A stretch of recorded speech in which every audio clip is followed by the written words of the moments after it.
Hi, welcome to Chapter 0, Charting the Heavens. This is our lecture presentation for this chapter, and I hope I don't have too many technical difficulties here. Let's scroll. Here we have a very nice picture of the Milky Way. This is probably taken in a very dark location and probably 30-second exposure, if not longer, to get this much detail. If you go to a very dark spot, you can kind of see something like this, which is kind of cool. If you've noticed down at the bottom, there is these red areas and red areas up here. Those are nebula and star forming regions ish. Anyway, very pretty. Light pollution, sort of, we can't see this much in town any longer.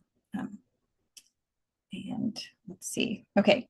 So basically some astronomy basics. So how do we study something that we cannot touch? Astronomers study a whole bunch of stuff, but I like to describe it in these sort of 5 buckets. When we're looking at something out in space, we would like to characterize how big it is. We want to know how bright it is. We want to know how far away it is. We want to know how fast it is, or basically how is it moving. And we also want to know what it's made of, because that gives us lots of information on what's going on and what we're seeing. So this course covers basic astronomy concepts and terminology. We're going to talk about the history of astronomy, solar system, which is the terrestrial planets, gas giants, and then other objects. We're going to talk about stars, both normal and exotic. Stars can get really weird. Galaxies, and also other interesting things in space. These last two depend on time. So the course is structured with lectures. That's an error. When I fix these slides and upload them, that will no longer be there. I'm so sorry. Discussion questions, quizzes, exams, and a final. So what you'll need to succeed in this class is you'll need the book. Basically, I teach out of the book. It's the resource that you have. You have me and the book. So we will have class lectures, these videos. Please watch them. If you're like just new to the class, please watch them. You can watch them at double speed, but please watch them. I might actually hide some things in there and put a quiz question on it as well. I'm also thinking about putting them on YouTube and making you put a comment there. So basically, for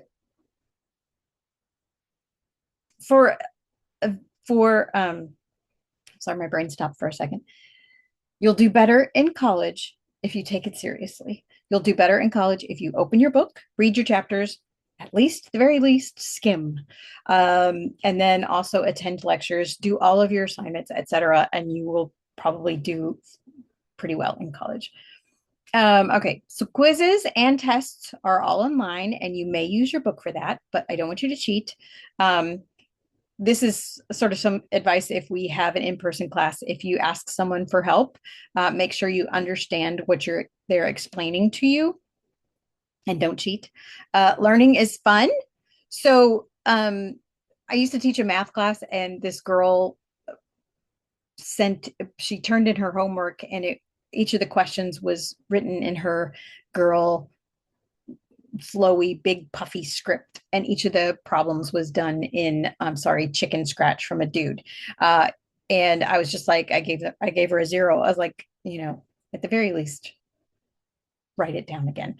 So don't cheat. Cheating is not good. All right. So one of the weird things about this course, though, is we're going to cultivate the ability to maybe conceptualize motion and do some 3D thinking. So that's the sort of weird thing about this class. The universe is very 3D, and you have to sort of do these 3D things. So, okay.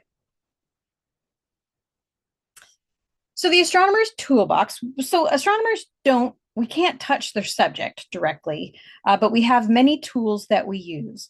We use light and the ability to understand and analyze light that we see. We understand this from atomic physics and chemistry and physics. We know that. We use a lot of math and geometry. You won't have to do any math in this class necessarily, but we do talk about geometry, and I will point out when math was really important to something.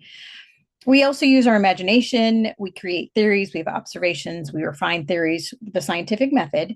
Our class starts with some understanding about my Zoom controls are in the way.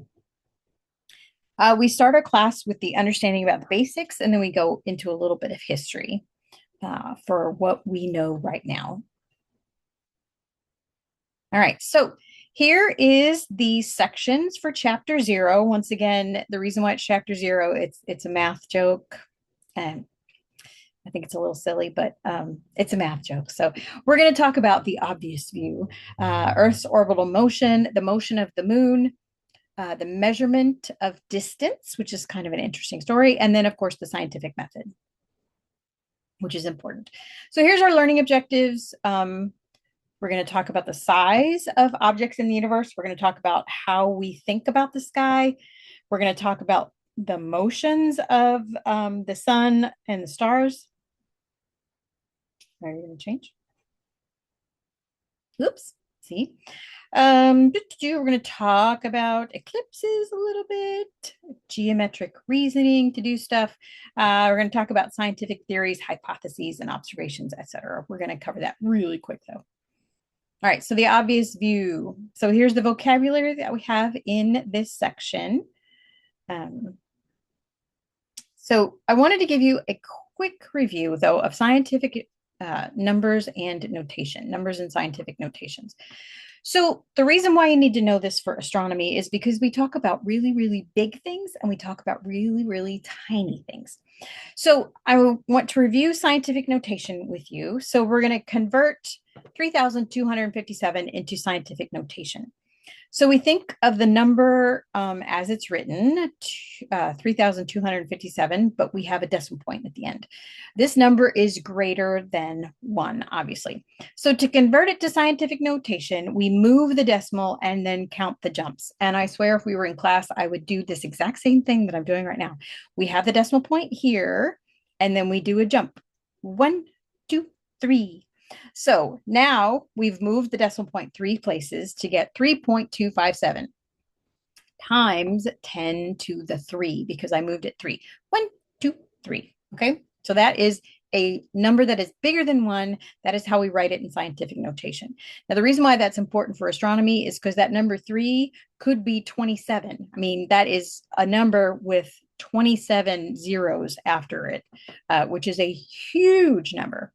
All right, so next, if we have a small number, so we're going to convert the number 0.4587 to scientific notation. This number is less than 1.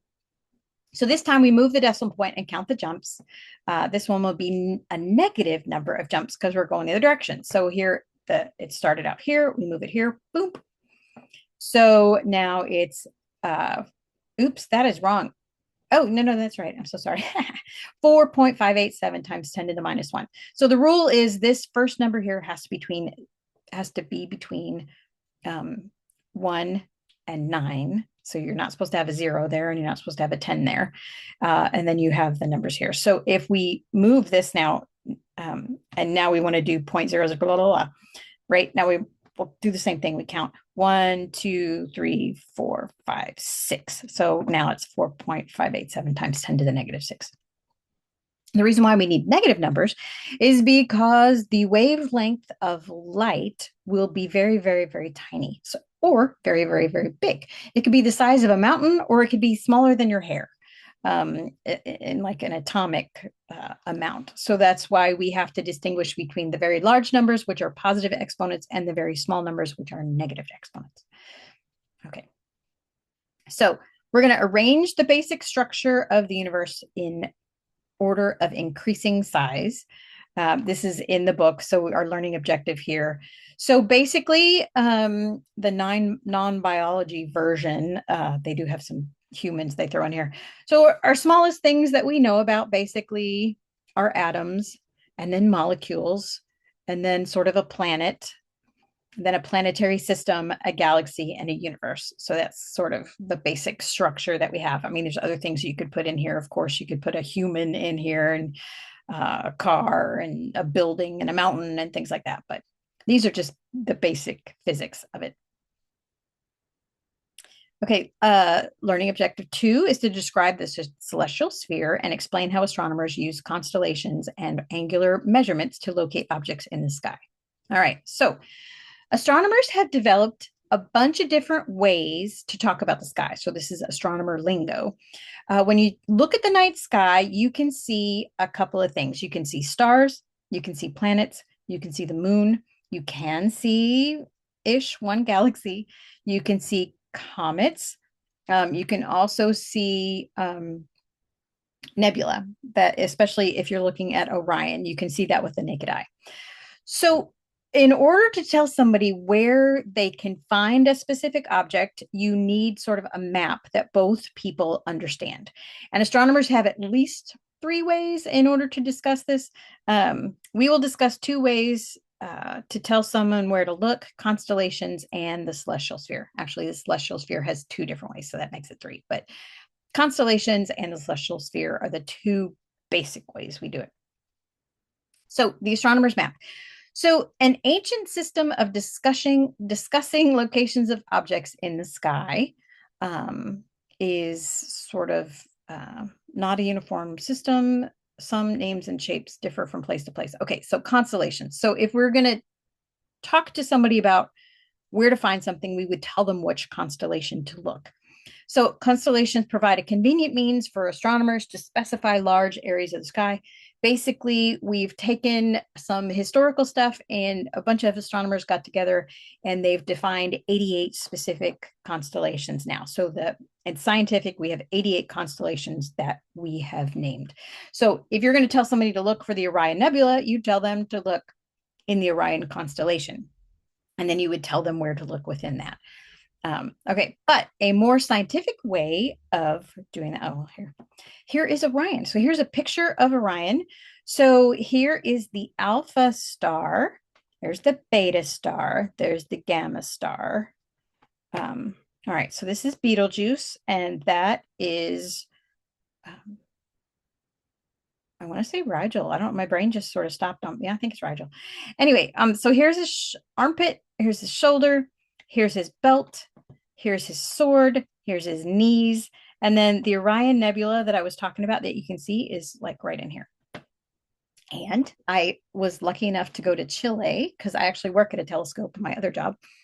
And the telescope's being built in Chile. And this is upside down in Chile. So I had to like turn my head to see it. It was kind of cool. All right. So if I were to tell you to find the Orion Nebula, I would tell you to go find Betelgeuse and Rigel and sort of look between the 2 of them and you can find it. Okay, so that's kind of a crude way to tell people how to find something in the sky, but that's okay. So we also have this celestial sphere concept. So celestial sphere is described in the book as a canopy of stars, like an astronomical painting on a vast heavenly ceiling. I probably am a frustrated theater kid.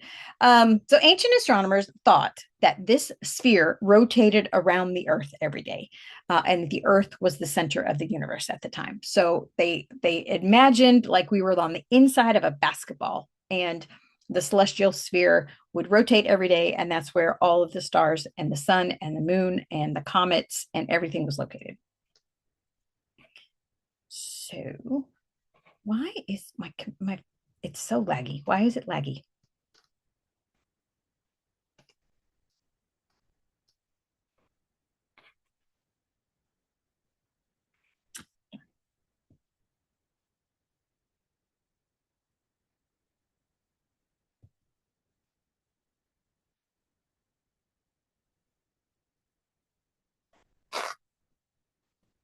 Okay, and we're back. Sorry, I don't know how long that took. For me, it was like 45 seconds. All right, so here is a picture of the celestial sphere as we sort of describe it now. So here is the planet Earth. Here is the North Pole. Here is the equator. And we are spinning about the North Pole. So the celestial sphere is sort of like we project some of these things out into space. So the equator gets projected out and we have the celestial equator. The poles get projected out. And there's the North Celestial Pole and the South Celestial Pole.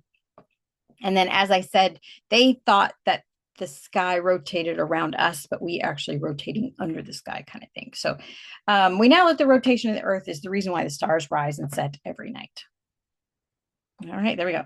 So the celestial sphere stars seem to be on the inner surface of a sphere that surrounded Earth, but they aren't.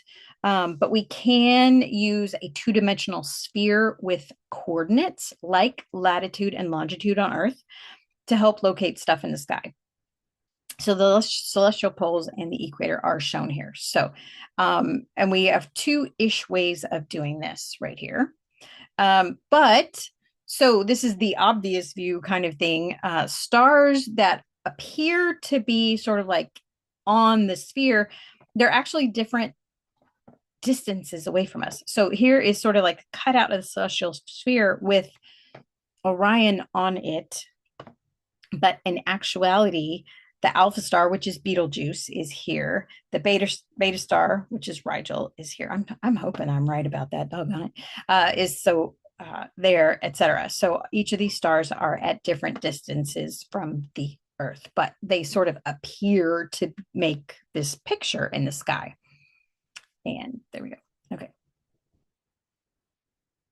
All right. So we got way more to come on that subject.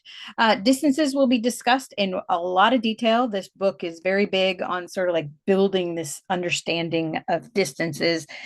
And the way it's organized, we kind of start close to home and then we zoom out and get farther and farther away. So we need to learn about the two-dimensional celestial sphere and learn how to navigate our sky. We need to learn the map basically. But first, I think we need to discuss how we deal with the measurements inside the sphere, which is sort of like this weird three-dimensional circle. So I want to explain to you how we describe the size of an object, and then we're going to talk about how we find an object on the sky. So we take this circle, as you may remember or not, we break the circle up into 360 degrees. And my personal feeling, my first personal thought about this, because this is, ancient mathematical kind of thing. I want to say the Greeks, but I could be wrong. Anyway, so we break a circle up into 360 degrees. We have decided as a planet, as a society, to do that. Then the reason why I think we do that, sorry, I think 360 is divisible by a lot of stuff, right? It's divisible by 2. It's divisible by 3. It's divisible by 4. It's divisible by 5. It's divisible by 6. It's divisible by 8, I think. 9, I think. It's divisible by 10. It's divisible by 12. It's divisible by 15. It's divisible by 20. It's amazing how many. It's 360 is an amazing number. Anyway, then we take one of those degrees and we break it up into 60 arc minutes is what we call it. And then we take one arc minute and we break it up into 60 arc seconds. So if we look at this right here, so this is 0, this is 90 degrees, this is 180 degrees, this is 270, and this comes back to 360. So we've gone all the way around. So each one of these is 30 degrees, I think. Yeah, 30, 60, 90. I'm so smart. So what is the angular size of the bunny? It's 30 degrees. What's the angular size of the shark? It's 60 degrees. All right. So in lab, we will cover this a little bit more too if you're in lab. So anyway, we will look at these angular sizes. When we look at most of the stuff that's really far away, kind of the crazy stuff, it's very, very tiny angular size. So we talk about arc seconds. But if we talk about the moon, it's half a degree, basically, or 30 arc minutes. The moon and the sun are about 30 arc minutes. Okay, so when we talk about location of items or objects, we can talk in 3-ish ways, right? I told you that in a second ago. We could talk about in the constellation system, which we've already talked about. We could also talk about the local system, or we could talk about the standard system. So the local system is sort of the easiest for anybody to understand, but it's sort of location dependent. We'll learn about this. In in the lab. I'm sorry, this shouldn't say anything about labs in this lecture. Oops. This is what these are slides that I'm using when I had the two classes together. Okay, so the local system uses this alt-az system, which is altitude and azimuth. So altitude is the distance above the horizon. So the horizon is 0, and directly above you, which is called the zenith, is 90 degrees, right? So it's, you know, it's a it's a 90-degree angle from where you are to directly above. Azimuth, though, is the compass reading on your phone. So if you have a compass app on your phone, which you should, that's the reading is the azimuth. So something directly north is at 0 degrees. If we go east, it's 90 degrees. South is 180, and then west is 270 degrees. So if I were to tell you tonight at 9 o'clock at night, go look at azimuth of 87 and altitude of 45, you would take your phone out and you would go 85, and then you'd look up halfway because 45 is going to be halfway. All right. So that is the easiest way to do stuff. And mostly in class, if we're actually doing observations and stuff, that's kind of how I communicate things. Because now it's time dependent, right? So at 9 o'clock at night, you'll find the moon at blah, blah, blah. Okay. The reason that's great when you're talking locally, that's why it's called the local system. But the scientific system is the standard system and their celestial coordinates. So instead of I'm out at night, 9 o'clock at night, and I'm looking at something and I tell you where to look, the celestial coordinates are where they're located on the celestial sphere all the time. That doesn't tell you if you could see them or not at a specific time. It's more of a scientific thing because now you have to do like this calculation. So declination is the degrees north or south of the celestial equator, right? So here we have the Earth. The equator is projected out on the celestial sphere. And then declination is your up to the North Pole and down to the South Pole. So declination will be from 0 to 90 or 0 to negative 90. Okay, right ascension is where it gets a little confusing. This is measured in hours, minutes, and seconds. It's eastward from the position of the sun at vernal equinox. Oh my gosh, what does that mean? It's basically going around this way. So latitude and longitude. Latitude is, up and down this way. Longitude goes around. Longitude is the hard one to figure out, and we might have a chart on that later. Latitude's easier. And I always have to remember Jimmy Buffett, changes in latitude, changes in attitude, to figure out which one's which, because in astronomy especially, all this stuff starts with the same letter, and I get confused, right? Start them with different latitude, longitude. They have the same letter. Anyway, sorry, that's my own little quirk. All right. So right ascension and declination are the official coordinates, and like things don't necessarily move from that position. Okay, that's just where they're located on the celestial sphere. Kind of like Cape Girardeau, Missouri is at 84 and 37. Our latitude is 37, longitude is 84 or 87. I can't remember. Anyway, we are fixed. And then so like Betelgeuse will be fixed at a specific right ascension and declination until it moves, because everything's moving. All right, so we have our learning objective here. The celestial sphere is an imaginary sphere where the stars, moon, and sun live. That's where the planets live. We have various ways of discussing where things are located.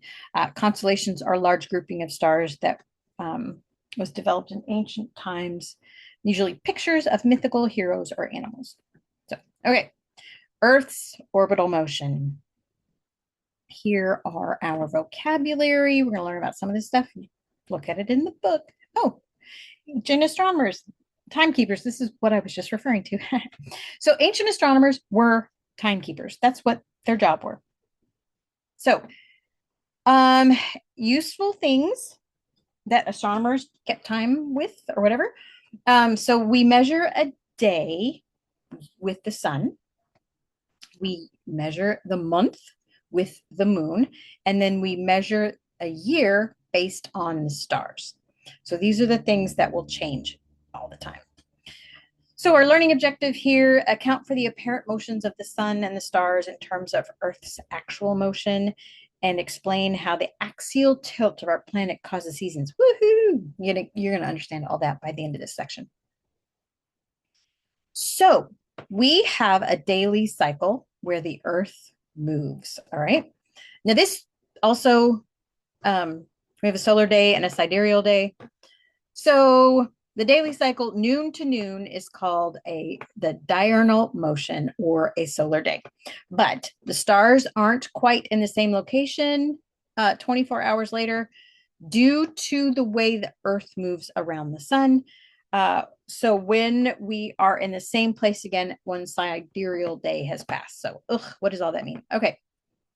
So here we have the sun, here we have Earth, here we have point A that is directly, it's noon. So point A is looking directly at the sun, noon. And the moon, or sorry, the Earth is also moving in this direction. And so we rotate around, and when A gets to the same spot relative to the stars, it's a sidereal day. But since the Earth has moved from here to here, we have to actually move a little bit farther to get person A back to the solar day, which is like 4 minutes later. So the solar day is 24 hours. The sidereal day is 23 hours and 56 minutes. So if we're measuring it against the stars, it's 23 hours and 56 minutes. If we're measuring it against the sun, it's 24 hours a day. Why does this matter? It's really weird. I don't know. It's just, why are we teaching it? Well, because it's a weird thing that happens that's a consequence of the rotation around the sun and our orbit around the sun. It's just some of the motion. Okay. So here we have a picture again, a little bit closer. So if we measure against the stars, that's a sidereal day. It's 23 hours, 56 minutes. So we're pointed that way, and now we're still pointed that way. But if we want to have a solar day, then we got to go the extra 4 minutes. There was the angle was shown on that thing. So the solar day, the sun appears in the same position, sort of from noon to noon.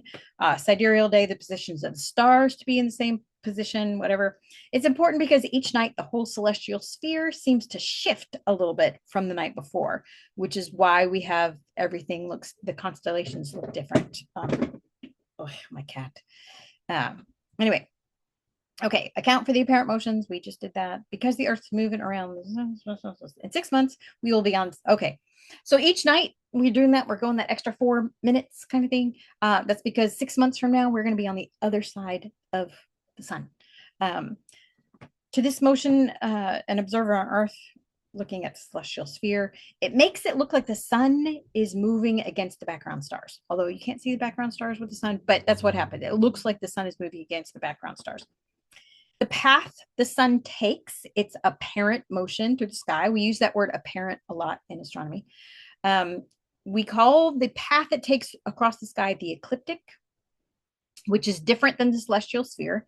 There are 12 constellations. Actually, there's 13 constellations that the sun passes through on the ecliptic. Those are known as the zodiac constellations. I'm a Virgo, meaning the sun was in Virgo when I was born. Actually, that's not true. The sun was in Cancer when I was born. And if you are in the lab, you will do the lab that you will learn why. Okay, so celestial sphere is different than the ecliptic. All right, so when we project the Earth equator out into the celestial sphere, the path the sun takes is not the same as the equator. All right, so there are 12 constellations, zodiac constellations that I talk about. There's actually 13. So here is Virgo, meaning that the sun was in Virgo when I was born. So actually nighttime sky, I was born in August. So nighttime sky, we were looking at Pisces at night. So the sun was in Cancer, believe it or not. So that's precession. I'm sorry, that's a couple of chapters from now. Anyway, so in March, you are a Pisces because the sun, I'm sitting on here, I'm looking at the sun, and if I could see the stars behind it, the sun is in Pisces. So it's traveling through the constellation Pisces. All right. The axial tilt causes seasons. We're going to talk about that next.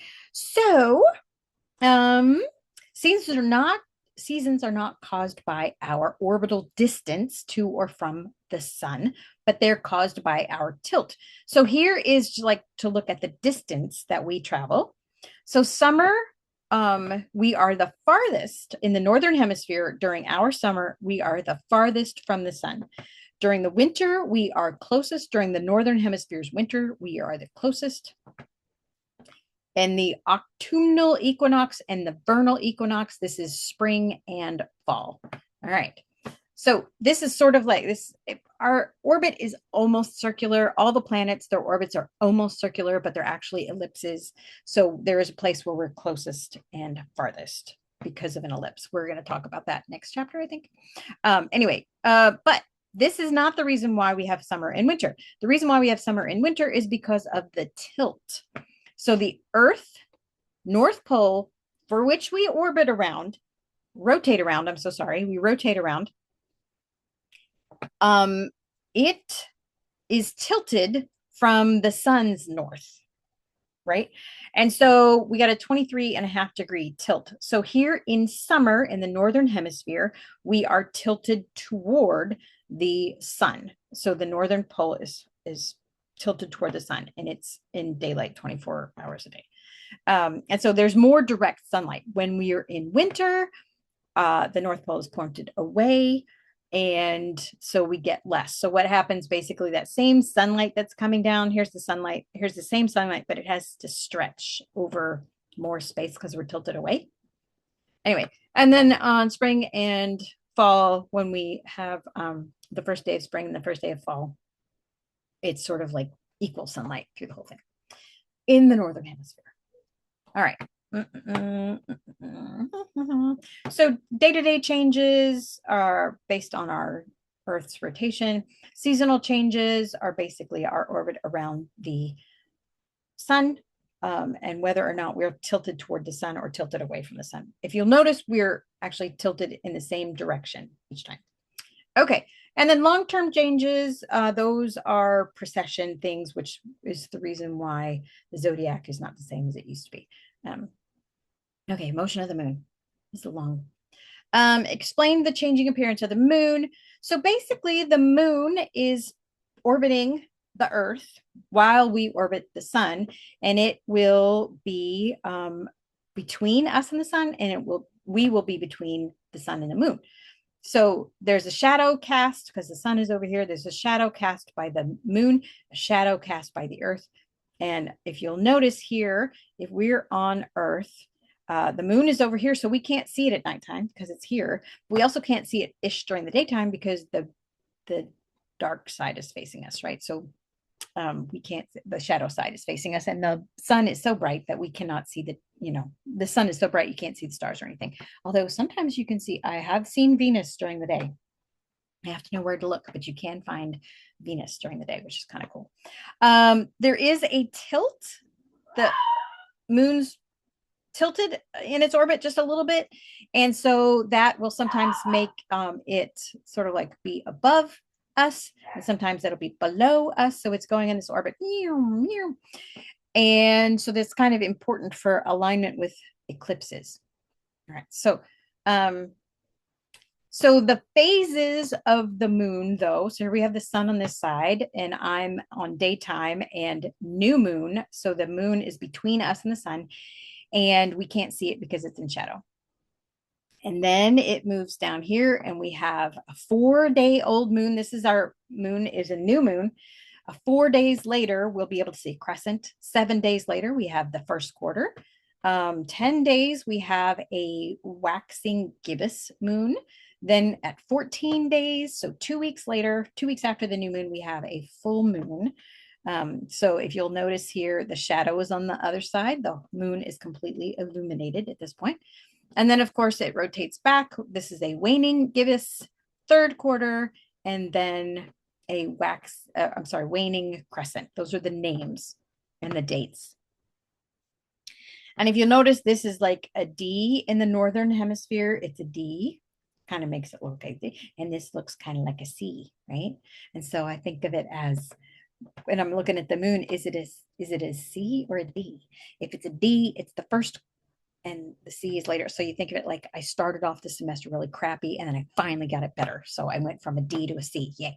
Anyway, I think they say it's opposite in the southern hemisphere, but I didn't actually get to experience that when I was down there.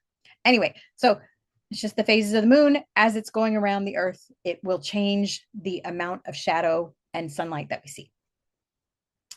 So it starts out as a new moon. It goes through all these phases, and then there. I'm sorry, explain it there too. We got a new going up to an old moon. So that's just the names we have. A lunar eclipse is shown here. We have the sun over here, the earth. We have a full moon. Lunar eclipses only happen during a full moon when the moon is on a node, which I didn't exactly explain to you, but I think we're going to get to in a second. But what happens during a lunar eclipse is the moon passes into Earth's shadow. It's pretty cool. There's a lot of light reflected for our atmosphere, so it basically just turns red, which is kind of cool. I've seen it a couple of times, and I do make the joke that once you've seen one lunar eclipse, you've seen them all. So I don't get as excited for lunar eclipses as I do for solar eclipses. I almost said summer. Okay. The motion of the moon. All right, so here is a solar eclipse, and this is when the moon is between the sun and the earth. And so we have three different types of solar eclipses. We have a partial eclipse, that is where the moon sort of like partially blocks the sun. We have a total eclipse where the moon completely covers the sun, which we had that in 2017 and 2024 here in Southeast Missouri. And then we also have this thing called an annular eclipse. And if you'll notice here, the moon is slightly farther away because once again, the moon can be closer or farther. And if the node occurs during the full moon, I mean, the new moon, I'm so sorry, because a solar eclipse happens with a new moon.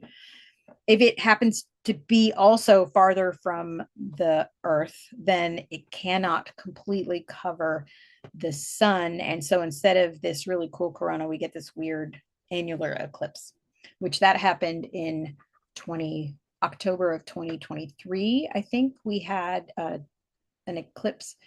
It was during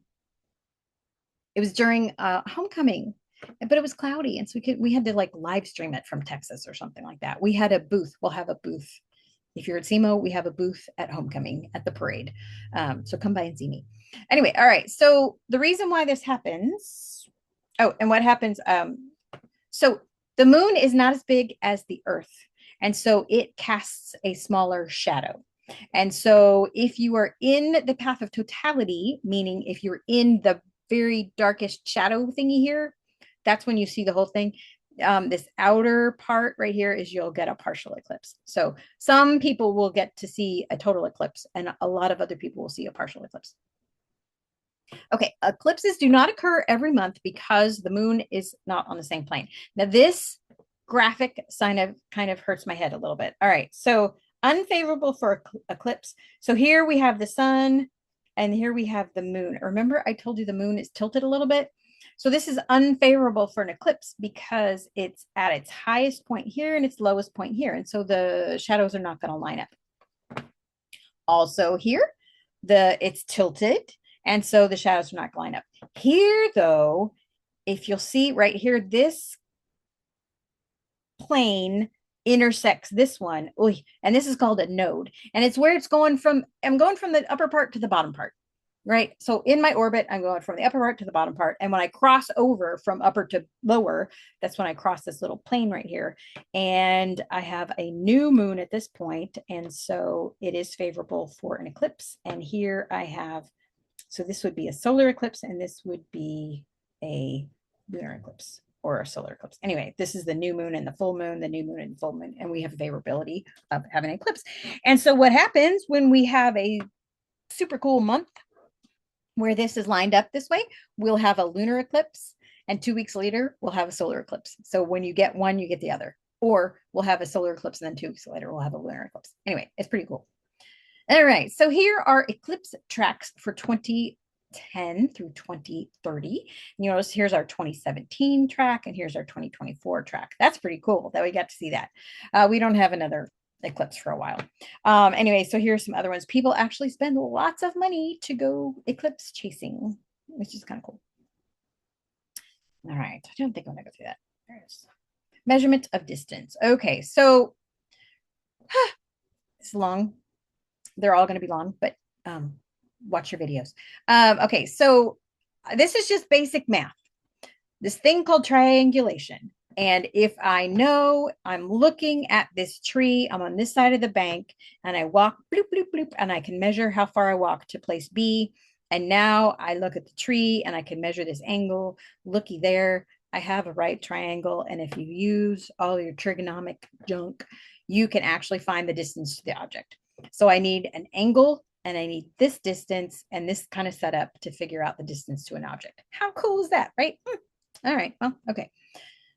But we have something similar on Earth to measure objects in space. So we have this thing called parallax.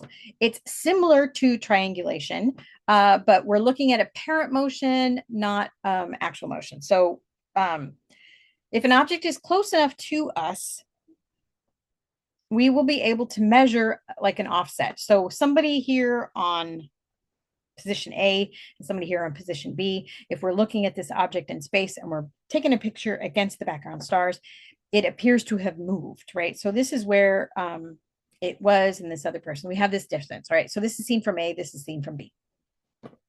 And because if you look at it, now we've got a right triangle, we know-ish the angles and stuff. And from that, we can calculate the distance.